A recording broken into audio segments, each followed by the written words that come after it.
Hello everyone, welcome to my updated video about what my mod does different compared to vanilla, as my previous one is rather quite old by now, probably a year or over a year. This video is intended to be something you can listen to, not really technical, not a lot of video examples and pictures. If you do want one like that, with behind the scenes, thought process, how the config works, some test clips that I've recorded, you can let me know in the comments if you want it.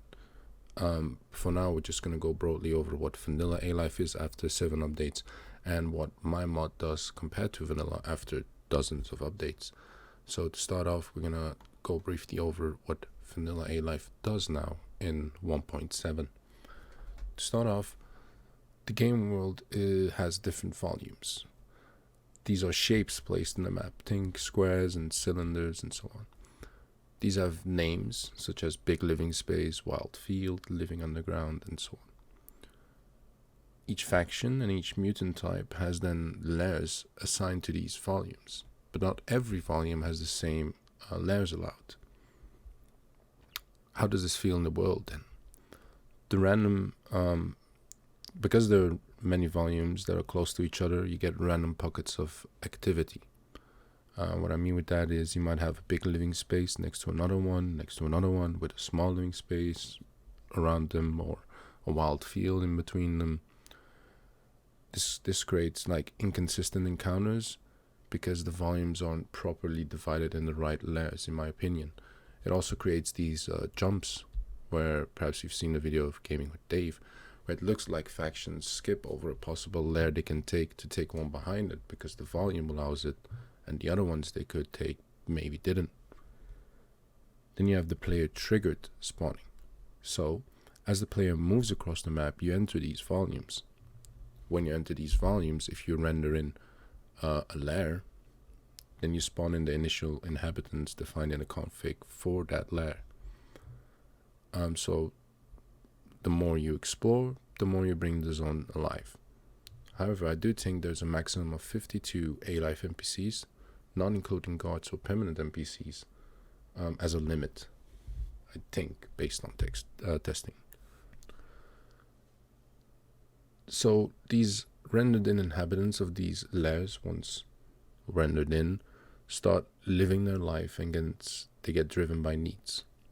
So needs is basically a meter that gets filled to 100. Once that need reaches 100 in that meter, they execute that action. The more important added needs in 1.7 is expanding the layer and reuniting with their layer. So expand and fallback. Not to be mistaken with fallback during combat, that's just retreat. This brings us to the alife director. It's basically, it constantly works on a timer on a 100-meter bubble that spawns scenarios around the player and then auto targets the player when they spawn. So the system ensures they cross you. So this creates emergent gameplay where a random bubble spawn runs into a squad you're observing. So to explain it in a little example, say you're following a squad and then the timer rolls a pack of dogs, spawns it at 100 meter, targets your location when they spawned, run there, come into aggro range of the friendlies you're observing or anyone else nearby for aggro, and then you create emergent gameplay that is fake. So it's basically the director forcing action into your bubble, not really natural. And then after they survive these encounters, they continue their life in the zone, they go into the offline, they generate needs, and you might cross them again, observe them again, the director might spawn something again, and now you have another scenario playing out. Emergent gameplay here gets created by the help of a fake spawner to facilitate that simulation that you're trying to achieve. The actions of the player aren't 100% visible throughout the zone at all times because the director throws in his actions and his take on the simulation in between. So not every reaction, every thingy across is a direct result of your own action. It could be the result of the director deciding that that is a good action. So that's vanilla alife.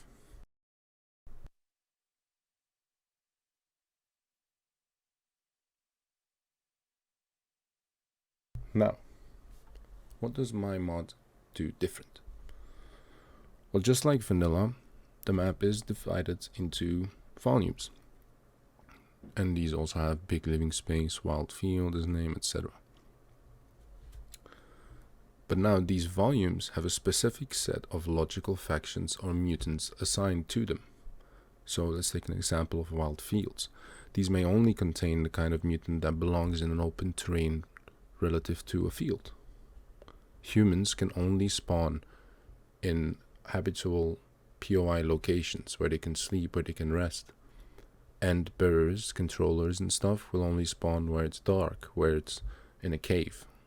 Exotic mutants such as giants and deers will spawn at locations where these type of volumes are more rare, such as burnt forest, red forest and swamps.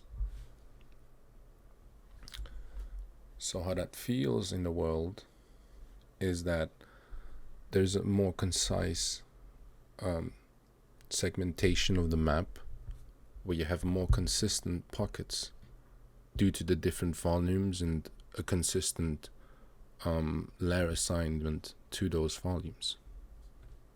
And it also minimizes jumps by allowing layer volumes that are fitting to be close and to make expansions of specific factions and mutants more consistent and fitting to the area.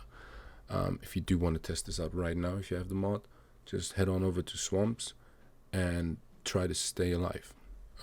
You probably haven't gone there, and it will now be full of giants. And in the south you most likely will meet chimeras.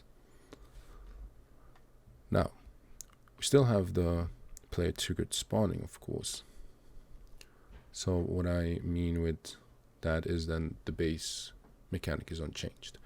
As a player explores and traverses and they cross these volumes, these then have layers that when rendered in spawn the initial inhabitants. That inhabitant that's then rendered in starts living his own life and then gets his need that we discussed, the meter, filled. The more you explore, the more you bring the zone alive. Except here, we have 1,000 NPCs, which you will never reach, but if you do want to test it, if you do have console, you can do X set times speed, with capital letters on the S, the T and the S from speed, and then, I don't know, put 50 and just start walking. If you don't crash, you put the time speed back on 1, I can guarantee you're gonna have Central Park, New York Central Park. So now this brings us to the needs of my mod. Here it's the same, it's a meter that gets filled to 100, and once they reach 100 they execute an action. There's still reunite with layer, there's still expand layer, but the needs are severely increased. The chance of generating expansion needs is a lot higher than vanilla, which means that the need to move to different layers is a lot higher, so movement in the zone gets increased a lot. I've also reduced fallback to reunite with their previous layer to not create these rubber banding scenarios where you see a squad move out and then go back to hub and then move out and then go back. No, instead they move out and then they move out and then they move out and then they go back. So it creates longer consistent groups of stalkers in the zone outside of hubs.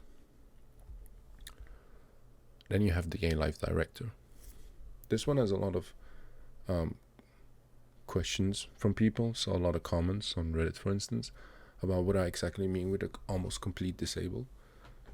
Well, as I told you previously, from vanilla, the director works on a timer on 100 meters and spawns certain events to randomize the gameplay, create emergent gameplay. In SLivingZone 1.7, the director acts as a sort of as a filler. It can only spawn humans or mutants. They don't auto-target you, so they can just cross the road in front of you, idle in a forest next to you. And this is done to facilitate some living, breeding world in idle locations, empty locations, and to also fill up the layers and just the living zone by spawning them sometimes when you wouldn't notice, and they wouldn't cross you because they're not auto-targeting your location. So they'll just pop back into offline after a few seconds, and now they're part of alife. And this is what I mean with I remove it, because in previous updates we saw that offline alife was starting to come. So I decided to fully utilize what we have in offline and with the layers and the needs now to remove the director and make sure that these layers together with the needs creates movement. Now, the most interesting part of all this is the final result. So the player traverses areas that can have different volumes. So that means different types of layers, potential layer owners. Player renders them in and observes them and follows them. The director does not spawn any event nearby to create emergent gameplay moments. So all it does is it fills it up, right? Instead, these moments are literally a result of a previous wandering spawn that walked into your render and triggered aggro. So the emergent gameplay that you see compared to vanilla is actually created by these natural run-ins with the rendered layer owners or previous spawns that lived on and went outside render. So every fight, every group you cross is something that you have seen before, but you let them live, or they survived something. And now, so emergent gameplay is pretty much a lot more natural compared to vanilla. And so the actions of the player, as I say here, are an almost direct result of their choice to engage or not engage with spawns.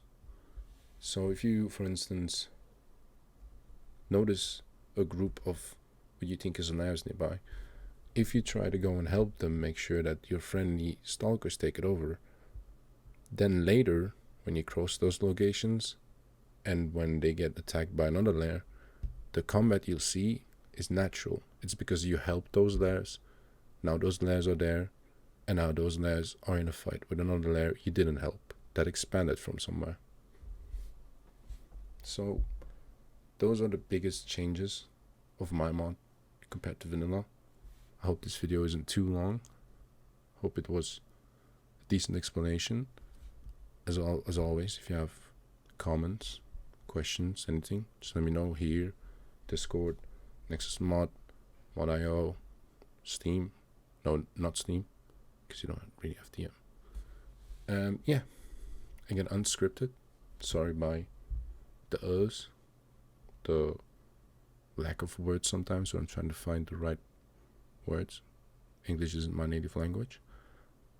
And yeah, I hope you enjoy vanilla alife, my alife, any alife. I hope you just enjoy S.T.A.L.K.E.R 2, and have fun, Stalker.